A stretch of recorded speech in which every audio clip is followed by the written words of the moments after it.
L'interview politique. Après le meurtre de la députée travailliste Jo Cox jeudi à Leeds, dans le nord de l'Angleterre, personne ne saurait dire comment va tourner la campagne référendaire pour ou contre le maintien de la Grande-Bretagne dans l'Union européenne. Mais d'ores et déjà, les sondages donnent une courte avance au out à la sortie de l'Europe, même si ces sondages ont tendance à se rééquilibrer depuis ces dernières 48 heures. Quelles seraient les conséquences de ce Brexit? Je pose ce matin la question à une militante de l'Europe depuis toujours. Bonjour Marielle de Sarnez. Bonjour.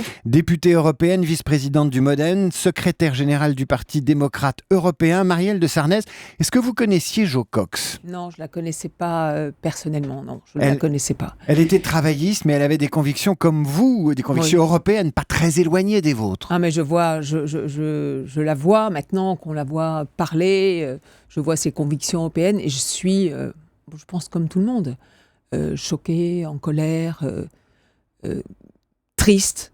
Je trouve ce qui est arrivé est abominable. Mourir pour ses idées, c'est, je veux dire, assassiner pour ses idées, pour ses convictions européennes, c'est une abomination. Bien sûr qu'il y avait un climat extrêmement violent de la campagne, il faudra qu'on s'arrête aussi là-dessus. Je veux dire, quand vous faites une part très importante à tout ce qui est antagonisation, rejet des autres, que vous jouez sur les peurs des peuples, il peut se passer des choses abominables et c'est ce qui s'est produit. Marielle de Sarnez, ça vous inspire quoi, vous qui êtes une femme, qui êtes parlementaire, qu'un parlementaire aujourd'hui en Europe puisse être pris pour cible parce qu'il est parlementaire? Ça m'inspire une tristesse immense de voir quelqu'un qui, parce qu'elle avait des idées et des convictions, elle a été tuée et assassinée pour ses idées et ses convictions. Ça m'inspire que tous les populistes qui font du bashing contre les élus, contre les parlementaires, d'une manière quasi permanente. Je dis attention, attention. Et ça m'inspire aussi que quand vous êtes un responsable politique, notre responsabilité, c'est toujours d'essayer de prendre les choses par le haut. C'est toujours d'essayer d'élever le débat, de le mettre par le haut, d'élever le débat de nos concitoyens et de ne pas sombrer dans ce qu'il y a de pire. Marielle de Sarnez, quand on élève le débat, certains de nos concitoyens ne le suivent plus, notamment le débat européen. Non, je crois que quand on élève le débat, tout le monde pourrait suivre, à condition qu'on apporte les bonnes réponses, à condition que l'Europe soit utile, à condition que l'Europe soit efficace, si on part tout de suite là dans la question politique.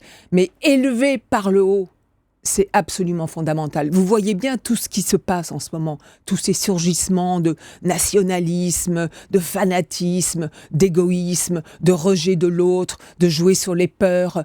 C'est une abomination. On ne peut pas vivre dans un climat comme celui-là. Et donc, il faut qu'on sorte de tout ça, mais on pourra en sortir qu'en élevant par le haut et qu'en apportant les réponses qui doivent être apportées au peuple. Marielle de Sarnez, en attendant, en Angleterre, les sondages donnent le Brexit et le maintien dans l'Europe quasiment au coude à coude, à 50-50. Est-ce que vous pensez que la tendance peut s'inverser? On a vu le non prendre, le out prendre de l'avance cette semaine. Le in pourrait revenir? Je crois que ça peut s'inverser. Si on va être dans un moment de campagne évidemment extrêmement différent. Lundi, le Parlement se réunit, britannique, pour rendre un hommage. On va être dans un temps qui va, je crois, je le souhaite, je l'espère, appeler davantage à la responsabilité qu'aux arguments de campagne de bas étage. Et donc, je crois que ça peut aider à faire le bon choix. Le 23 juin prochain, les Anglais vont voter. Si le Brexit l'emporte, vous qui êtes députée européenne, vous êtes à Bruxelles, vous connaissez très bien ces institutions, est-ce que l'Europe a un plan B? C'est tout à fait nécessaire. D'abord, je souhaite que la Grande-Bretagne reste évidemment dans l'Union européenne. Ce serait un mauvais signal. Ce serait un mauvais signal pour elle.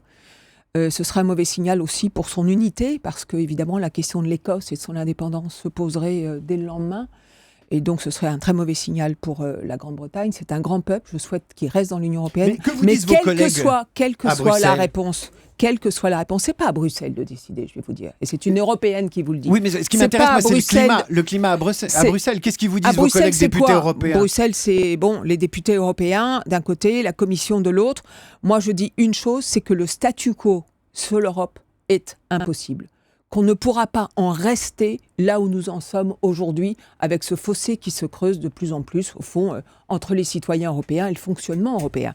On a besoin d'une renaissance européenne. On a besoin d'un nouvel élan européen, et d'un élan qui soit un élan démocratique. Marielle de Sarnez, on entend ça depuis 10 ans. Non, On sait mais que moi, l'Europe je vous est en dis- crise depuis 10 ans. Oui, Puis c'est oui, comme sauter oui. sur sa chaise, comme disait De Gaulle.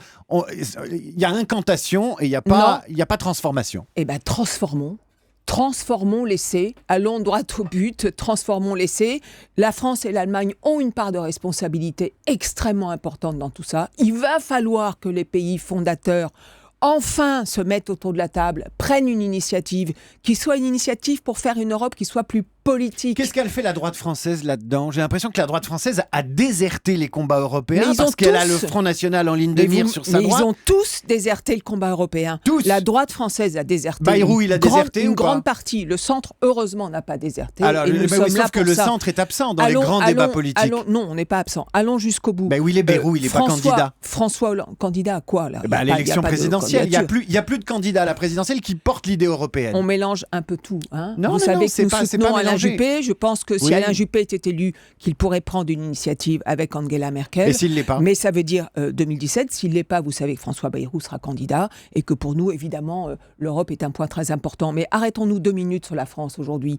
C'est à aussi François Hollande, normalement, de prendre une initiative. Simplement, je crois qu'au fond, son manque de légitimité, sa faiblesse démocratique, l'absence de vision, l'absence de volonté, font que la France est aux abonnés absents. Et quand la France est aux abonnés absents, ben vous n'avez plus ce couple franco-allemand qui était un couple, au fond, moteur de cette Europe. Et donc, moi, je dis que c'est absolument vital qu'il y ait de nouvelles initiatives franco-allemandes et initiatives des pays fondateurs. Merci Marielle de Merci à Sarnez. Je rappelle que vous êtes députée européenne, vice-présidente du MoDem et secrétaire générale du Parti démocrate européen. Europe 1, 8h28.